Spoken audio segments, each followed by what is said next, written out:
You know, like you, I've been glued to the news for the past 36 hours. And I want to talk to you now, not as a former president, but as a fellow American who has seen a few moments like this before. Because this is one of those moments. The kind that doesn't just change the headlines for a week, it changes the entire trajectory of a nation for a generation. Now, when I heard that the United States had launched what the administration is calling Operation Epic Fury, on a massive joint military offensive against Iran, I did what I always do. I took a breath. I tried to get the facts. And then I started asking the questions that I believe every American has a right to ask. We were told that hundreds of targets were struck. Revolutionary Guard facilities, air defense systems, 9 naval ships destroyed in minutes. And then came the news that Ayatollah Khamenei, the supreme leader of Iran, was dead. Let me tell you, that is not a small thing. That is an earthquake in the international order. And earthquakes have aftershocks. But here's what caught my attention the most. The President of the United States announced all of this in a 6-minute video on Truth Social. Not from the Oval Office, not before a joint session of Congress, and not with the weight and solemnity that sending Americans into combat demands.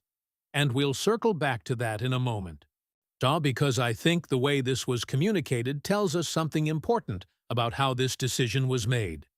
Now, I've been around long enough to know that when a president commits American forces to combat, the first question isn't whether we can win.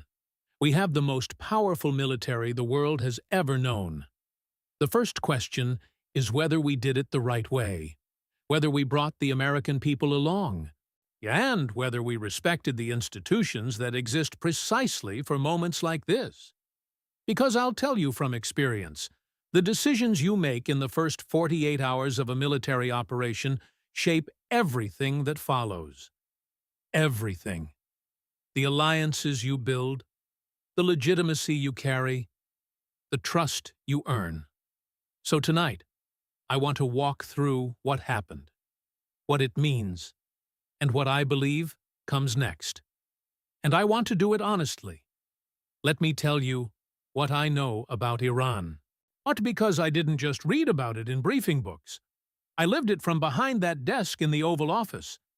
When I was president, I dealt with Iran every single day in one form or another.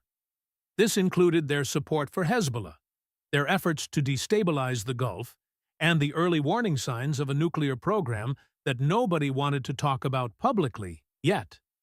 I ordered strikes against Iraq in 1993 and again in 1998. I understood the weight of those decisions. And I understood something else, that the Middle East doesn't operate on simple logic. Every action creates 10 reactions, and most of them are ones you didn't plan for.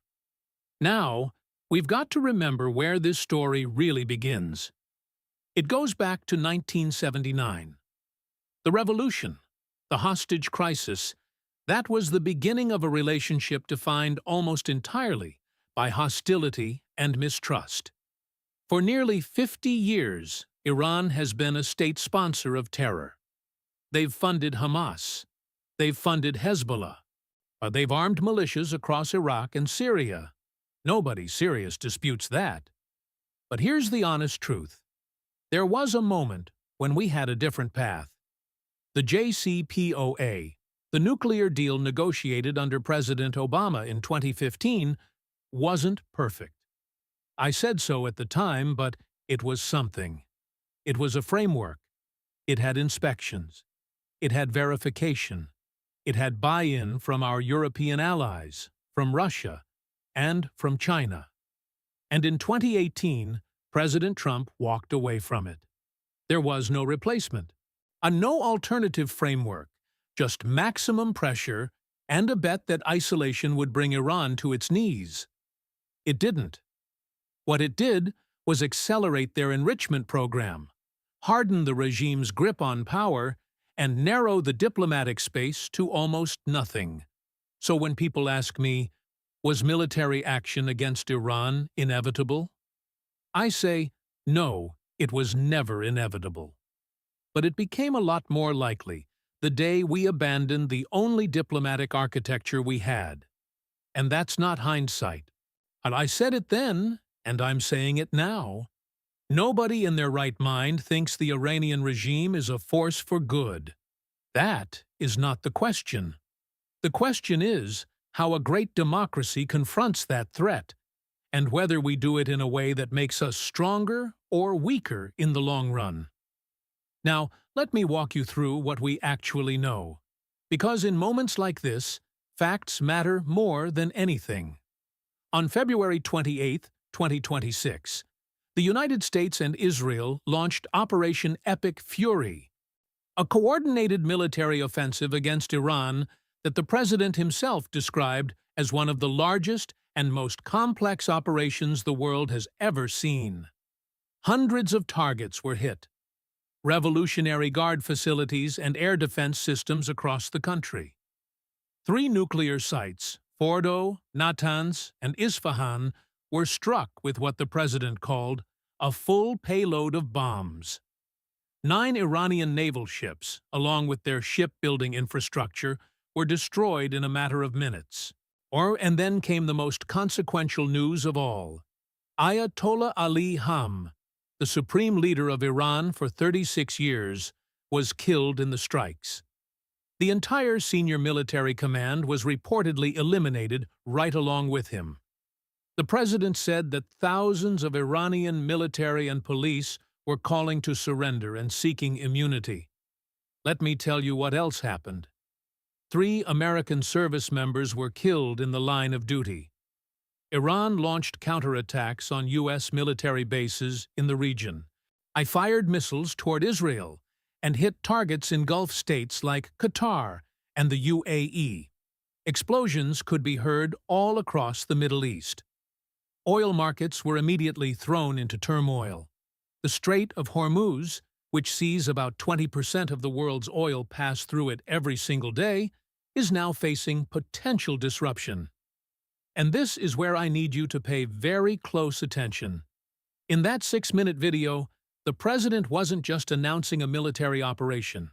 He was calling on the Iranian military to either surrender or face certain death. He urged the Iranian people to rise up and reclaim their country. And he explicitly called for regime change. Now, that last part, that's where things start getting complicated, because regime change isn't a military objective. It's a political ambition. And there's a huge difference between destroying a government's ability to threaten you and deciding you get to choose what comes next for 88 million people. History has taught us that very lesson more than once, and always the hard way. Here's something I learned from my time in that chair. The way you start a war determines how it ends, every single time. Look, when a president sends Americans into harm's way, a sacred obligation comes with that decision. You owe it to the country to exhaust every single alternative. You owe it to Congress to bring them into the room. And you owe it to the men and women in uniform to ensure the mission is clear. The strategy is sound, and the objectives are achievable. That's not politics. That's just the basic framework for how a constitutional democracy goes to war. Article 1 of the Constitution gives Congress, not the President, the power to declare war. That is not an accident. The founders put that there because they knew what happens when one person has unchecked power to send a nation into conflict. So, what happened here? These strikes were launched without any congressional authorization. And Democrats, and even some Republicans, have publicly stated they weren't consulted. Hakeem Jeff has now pledged to force a vote on war powers. The New York Times is reporting that lawmakers are now questioning if an imminent threat was ever really established. Let me tell you something from my own experience. When I ordered strikes, I understood that I was borrowing that authority from the American people, through their representatives. even when I had to act fast.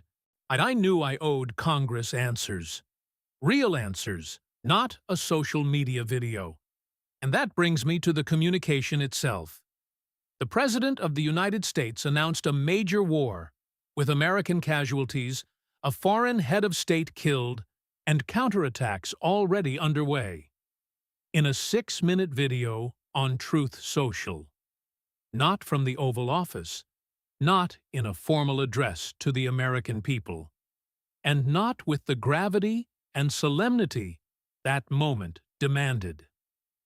I listened to the language, the branding, the boasts about rebuilding the military, the personal credit-taking, and I thought to myself, this is a moment that calls for Lincoln. And instead, what we got felt like a press release. Was there really no other path? Were diplomatic options truly exhausted? Because I can tell you, when you start dropping bombs, diplomacy doesn't just stop. It just gets a whole lot harder and a whole lot more expensive. And the families of those 3 fallen service members deserve to know that every single alternative was attempted before their loved ones were put in the line of fire. Now, I want to talk about something that doesn't make headlines quite as easily as explosions and military strikes. But it matters just as much, maybe even more. What this does to our own democracy at home. We have to remember that the founders designed a system with checks and balances for this exact kind of moment. They didn't want kings. They didn't want emperors. They wanted a president who was powerful enough to act, but accountable enough to have to answer for it. And what we've just witnessed is the most significant military operation in decades, launched by one man, announced on a social media platform, without the informed consent of the people's representatives in Congress. Now, Congress is scrambling to assert its authority after the fact. War powers resolutions are being drafted. Votes are being demanded. But let me ask you something. When you're forced to fight for a say in a decision after the bombs have already fallen, what does that really tell you about the health of our institutions? Let me put it another way. Imagine if the mayor of your town decided to tear down the local bridge and build a new one without telling the city council, holding a public hearing, or giving a single citizen the chance to ask a question. You'd be outraged, and rightfully so. And what we're discussing here isn't just a bridge. It's a war. It's American lives. It's the future of an entire region. And this is part of a larger, deeply concerning pattern. We're seeing the erosion of congressional oversight, the consolidation of power in the executive branch, and the use of social media as a primary tool for governing, not just a supplement for communication. When the very same platform used to announce a war is also home to memes and conspiracy theories, something has gone fundamentally wrong with how we weigh the gravity of these decisions. Now, let me also say this, because I think it's important. Democrats themselves are divided on this issue. Some are backing the strikes, citing national security. Others are calling it a war of choice. And you know what? That honest disagreement is actually a sign of democracy working as it should. It's people grappling with tough questions openly and in good faith. That is the system functioning properly. Or what isn't the system functioning is when those same people are cut out of the process entirely, left only to debate the consequences after the fact.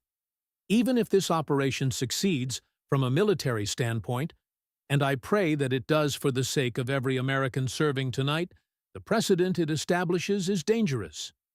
We have a president launching a major war on his own, marketing it like a brand, and calling for regime change without any strategy that has been debated by Congress. And that damages something fundamental within our democracy, something that is incredibly difficult to repair once it's been broken. Now, I'm going to ask a question that might make some people uncomfortable, but I believe it must be asked. In a moment like this, who stands to gain politically? Look, I'm not going to sit here and accuse any president of starting a war just to boost their poll numbers. I wouldn't want that said about me, and I won't say it about anyone else. But here is what I will say. When you make a decision this momentous, with American lives at stake, with oil prices soaring past $100 a barrel, with the Strait of Hormuz effectively closed, and tanker traffic at a standstill, you must be able to look the American people in the eye and say, I did this for you and for your children, not for myself and my political career. That's a test every president must pass, and the American people are the ones who will ultimately deliver the grade. See, what concerns me is the strategic gamble at the very heart of this decision. The president is betting that by decapitating the regime, killing the supreme leader, destroying the military command, and calling on the people to rise up, that this will all end quickly and decisively.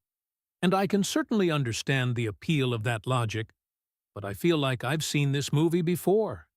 We saw it play out in Iraq in 2003. We saw it again in Libya in 2011. Tearing down a regime is the easy part. It's what comes afterward that truly breaks you. You need a political plan for 88 million people. You need allies who are truly with you, not just those who are quietly nodding along while hedging their bets. Our NATO allies are already voicing their concerns. The Gulf states hosting our bases have just been hit by Iranian missiles in Bahrain and Qatar. The coalition supporting this is much thinner than we're being led to believe. The strength of any military operation isn't just measured by its firepower, but by the legitimacy and the partnership that underpins it. Now, let me tell you what's keeping me up at night, because I think you deserve to hear the honest truth about where this could lead. Scenario 1 is the best case. The strikes are successful. Iran's nuclear capability is destroyed. The regime collapses. The Iranian people, who have shown incredible courage through years of protests, will successfully build something new. That would be a truly historic achievement. But let me be perfectly clear about what that would require. It would require years of sustained diplomatic engagement, economic support, international cooperation, and a level of patience that, frankly, I'm not sure the American public has the appetite for after 2 decades in Afghanistan and Iraq. Nation-building isn't a 6-minute video clip. It's a generational commitment. In Scenario 2, the regime is weakened, but it survives. It goes underground, and we find ourselves in a prolonged asymmetric war. Think proxy attacks on our bases all across the region. Hezbollah has already warned of a major response. Oil prices are already spiking. Analysts are saying that just 1 day of a full blockade in the Strait of Hormuz could push crude oil to $120 a barrel or even higher, and that's a cost that hits every American family at the gas pump and in the grocery store. We'd see cyber attacks on our critical infrastructure. It would be a slow bleed, draining our treasury and our patience. Then there's Scenario 3, regional escalation. Iran's counterattacks have already struck Bahrain, Qatar, the UAE, and Israel. What if Hezbollah fully commits? What if Iraq becomes even more unstable? What if Russia or China see a chance to exploit the chaos? Then we're no longer talking about just one conflict. We're talking about something much, much bigger. Your Scenario 4 would be a humanitarian catastrophe inside Iran. You'd see civilian casualties mounting, a refugee crisis that could destabilize every single neighbor. And the administration still hasn't told us what peace even looks like. You can win every battle and still end up losing the war if you don't know what your endgame is. I'm still waiting to hear what that vision for peace is. Let me close with this, and I mean it from the bottom of my heart. Tonight, Three American families are grieving. Three service members who put on the uniform, raised their hand, and gave everything for this country. And the President himself has said there will likely be more. Whatever I think about the decisions that led us to this moment, my first and my last thought are with them. Every criticism I've made tonight is not about the men and women serving. It is about the process that sent them there. I have always believed, and I believed it when I sat in that office, and I believe it now, that America is strongest when we lead with our values, when we act through our institutions, when we build real coalitions, and when we exhaust every diplomatic option before we even consider dropping the first bomb. And when we do go to war, we do it as a last resort, with the informed consent of the American people, through their elected representatives in Congress. The Iranian regime is dangerous, yet preventing a nuclear Iran is a legitimate goal. I will not dispute that. But how we achieve that goal defines who we are as a nation. And right now, I worry that we've chosen a path that might score a tactical victory while doing lasting damage to the very constitutional principles that make us worth defending in the first place. So, here is what I'm asking. I'm asking Congress to assert its authority. Not next month, but now. And I'm asking the administration to present a clear strategy with defined objectives, a realistic timeline, and an exit plan. And I'm asking every American to demand accountability, because this democracy does not belong to one party or one president. It belongs to all of us. I have always believed that America's greatest strength is not our military, though it is the finest the world has ever seen. It's our capacity to correct our course. We've done it before. We can do it again. But only if we remember that no one person, no matter how powerful, gets to decide alone when and where we go to war. Let's get this right. We owe it to those three families. We owe it to every service member out there tonight, and we owe it to ourselves. Thank you for listening, and God bless the United States of America.